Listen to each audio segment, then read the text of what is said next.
Hello, Dr. Flowers. My name is Kevin Walton. I wanted to share a thought that I had while discussing Calvinism with my mother. I was a Calvinist for nearly 20 years, and unfortunately, I'm the main reason that my mom holds to Calvinism today.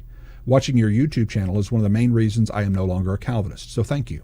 Appreciate those kind words, Kevin. Thank you. Yesterday, my mom was telling me that God is always restraining people from being as bad as they could be, and that hardening is simply God removing that restraint.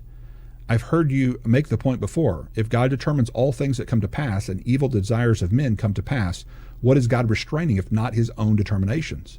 But then it hit me last night. If God's decree can be restrained, then it's not a sovereign and unchangeable decree. You're exactly right. You're right on the right logic, brother. That's right.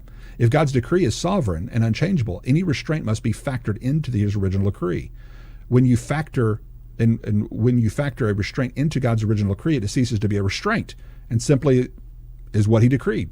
So it's logically impossible for God to restrain his own decree. Exactly.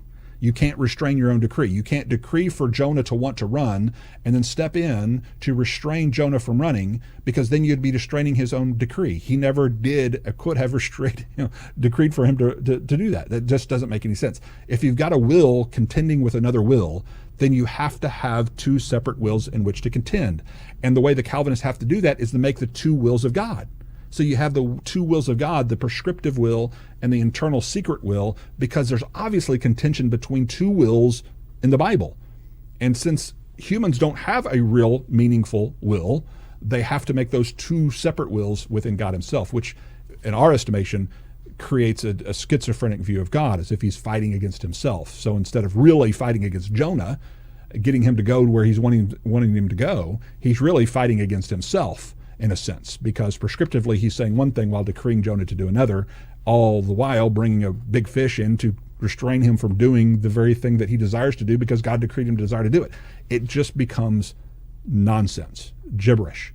It's irrational. And so I know Calvinists don't see it that way. I know your mom may not see it that way. But for those of us, I think, that have kind of come to this side of things, we look back on it and we go, how in the world does that even make sense? It does not even compute. So I don't know if that helps answer your question or respond to you, but I hope so. But thank you for your question.